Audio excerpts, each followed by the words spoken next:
but they can't hide the love that flows so deep, so wide. Through every shadow, it still abides.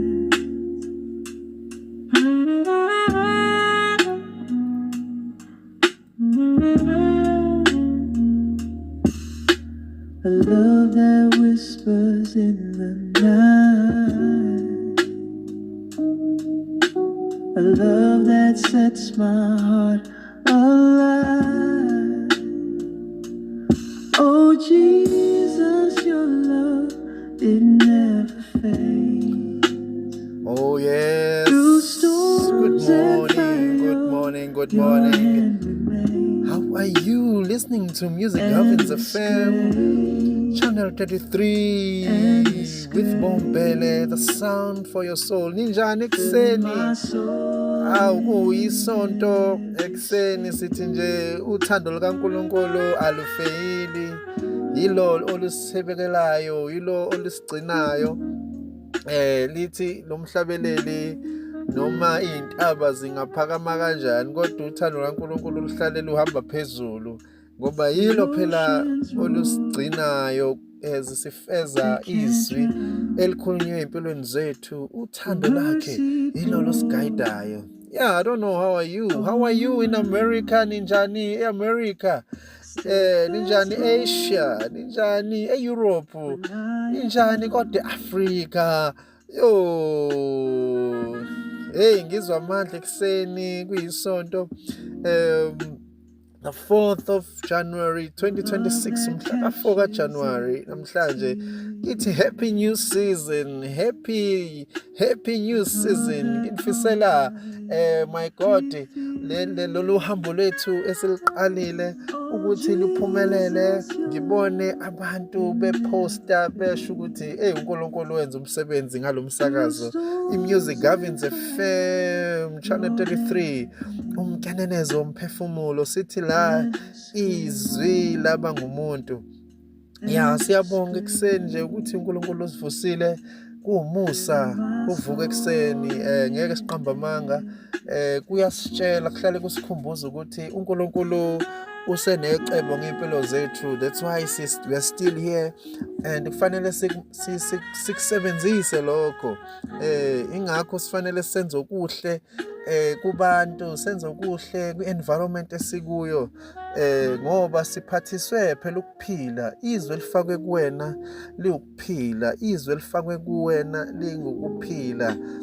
Uma liphila ke kusho ukuthi unalo ophilayo olenza ukuthi liphile.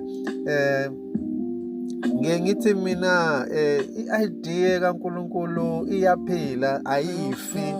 So ila ubona khona ukuthi ngempela unikeza i-idea yangampela uma ingafi. I-idea kaNkulunkulu ayimiswa i-oppression, ayimiswa ama-hardships, ayimiswa i-suffering. Ama-sufferings actually ayenze iphile more. Yeah, nalela umsakazo omusha for a new season, uhlala umusha njalo. Music Heavens FM Channel 33 noBombele, umkenenezo womphefumulo. Yes, sithi nje ekuseni fanele sibheke ukuthi lento uNkulunkulu ayifake kithi siya discourage ngani kuyo, ngoba kuyona ayikho discouragement. Noma ngabe iyafika ayiba nasesabelo, ayiregister ngoba isuke kuyinto enokunqoba ephethe ukuphila kwabantu abaningi. Uma ufunda ngoJesu, ngoba sisazoqhubeka nakho ukuthi manje masebezaliwe abantwana laba uJohani noJesu kwenzakalani, baphila kanjani as a sign yokuthi izinto kaNkulunkulu ziyazalwa bese zenze njani mase izaliwe. Sazoqhubeka kanjalo, kodwa nje sifuna ukubuyela ezintweni ekuyizona ezisizayo ukuthi lezi zinto zizaleke ngendlela. That's why sasikhuluma ngokuthi umhlabathi fanele ulungiswe, kufanele umhlabathi usetshenzwe ukuze izwi malifika enhlizweni, ngoba inhliziyo yakho iwumhlabathi, ukuze likwazi ukumila bese liyaphumela ngaphandle, lenze umehluko emndenini wakho, kwi-community yakho nje emphakathini, libe nomehluko wherever ukhona, kuzwakala ukuthi kunomuntu ophethe izwi lana, ufike enza izinto zenzeke.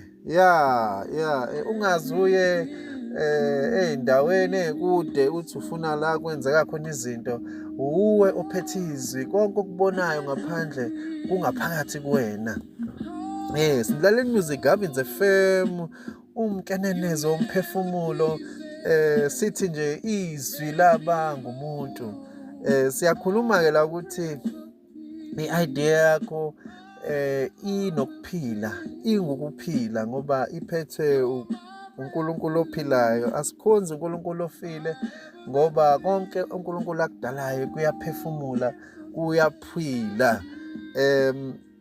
Nje ake sibuke nje ilanga ukuthi ilo sazalwa ilanga lisekhona and liyahamba liqhamuke, lokhu lisebenzile nje, why? Ngoba ilanga liyaphila, liyaphila, it's a living organ. So nezinto-ke uma izozalwa kuwena, oyibona izinto engazaliwe, ukuthi lezo zinto zijwayele ukushona, zisheshe zife, because ayinakho ukuphila.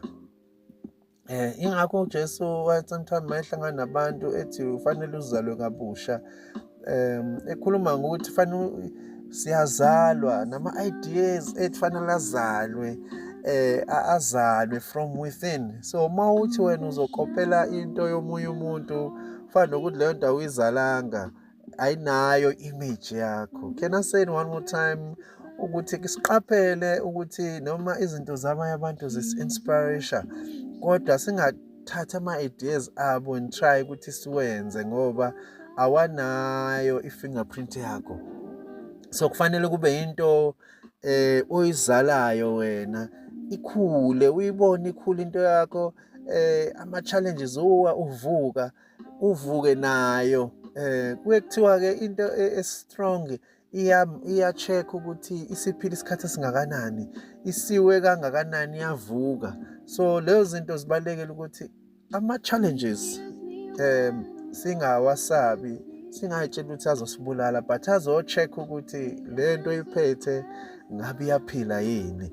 Yes, sithi-ke umhla ka-4 kaJanuwari 2026, isonto, it's a Sunday morning. Asivukeni siyohlangana nabanye sikhulume ngale ndaba, ubasherele ngale ndaba ukuthi sinemsakazo omusha ohlala umusha njalo, Music Gardens FM Channel 33, okhuluma ngekuzalwa kwezwi, ukuzalwa kwama-ideas. Ithalente lethu silisebenzise, yilo elizosisiza kakhulu ukuthi si-asharishe izwi. Sikhulumile nantambama about Isaiah ukuthi laphana ku-26 ukuthi in that day everyone in the land of Judah will sing this song. Sakhuluma ngoJuda ukuthi uJuda usho praise, usho indumiso, indumiso eyokuthi izalwa i-trust kuNkulunkulu, i-trust kuloyo ofaka izwi lakhe kuwe. So ngesikhathi umthembo ukuthi unawe ukhavile, yila uqala khona ukudumisa. And ukudumisa-ke kubaluleke kanjani na? Kubaluleke ngokuthi kunjengale nto, khona into ekuthiwa i-rocket le abake bayithumele mhlawumbe iye kwi-space. Kulo mlilo ofanele le force efanele iphushe this thing ukuthi isuke from the ground, ihambe against i-force of gravity. That's what praise does. Indumiso ikwazi ukuzalisa into opposite nama-systems ekade sebekiwe against you, against ukuthi uzale. So ngesikhathi udumisa leyo nto ivele iphume. So izwi likaNkulunkulu lizokhishwa yiyo indumiso. Ngiyabathanda abahlabeleli ngoba umusic uyi-part of i-praise. Uma uzo-expressa i-praise ngoba ilele kakhulu ekuthembeni uNkulunkulu nokumlalela. Uma ulalela uyadumisa, iyona ndumiso leyo ngoba uyathemba ukuthi mayethi uNkulunkulu go there, you just trust him that is akaqamba amanga. So and then you do, and then ngesikhathi usukwenzile, then the praise rise. Kunezinto ozokwazi ukuzenza omunye umuntu ongeke akwazi ukuzenza ngenxa yokuthi akanayo leyo nhliziyo yendumiso. So sikhuluma lokho ekuseni njengamanje ngoba siyazi ukuthi abanye baye emasontweni, abanye banama meetings, ba-strategize, which is not wrong. We need to strategize and see ukuthi how can we improve indlela esiphila ngayo. So la sihlangene khona sikhulume ngale ndaba ukuthi le idea ayiphile futhi iyaphila ngoba uma ivela kuye inokuphila. Yes, that's what it for today. Hambani, vukani, nigeze, nilungise. Sekuyisikhathi manje sokuthi konke sikwenzayo sikwenze ngengqondo yokuthi sifuna ukuba umehluko kule planet uNkulunkulu asibeke kuyo. Angathi wena wafika endaweni, indawo isenjalo, kune disorder where you are, asikhuthazi lokho. Singakho sithe futhi-ke kulesikhathi singena kuso akusona isikhathi samavila, isikhathi sabantu afanele basebenze. Uma kuphoqa ukuthi ungalali ebusuku ngenxa yezwi elifakwe kuwe, ungalali, kodwa be a different, make a difference wherever you are, umncane umdala, make a difference. Uma ungasakwazi nisho ukuhamba usuwumama, biza abantwana ukhulume uthi abeze kuwena, ukhulume iy'busiso, ubafundise ngempilo. Uma usemusha, siza abantu abadala, clean ekhaya, ukhuthale nje. Sikhuluma ngomoya wokukhuthala ngoba iwona odingakalayo uma ngampela usuzalile.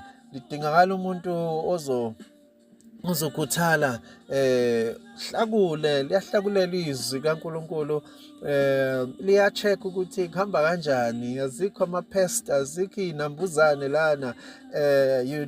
You are always in that garden. It's a garden. Yes, God bless you. uNkulunkulu anibusise, nilalele Music Heavens FM. Channel 33 noBombele, umkhanyazo umphefumulo. uNkulunkulu anibusise, sizobonana ntambama. Yes.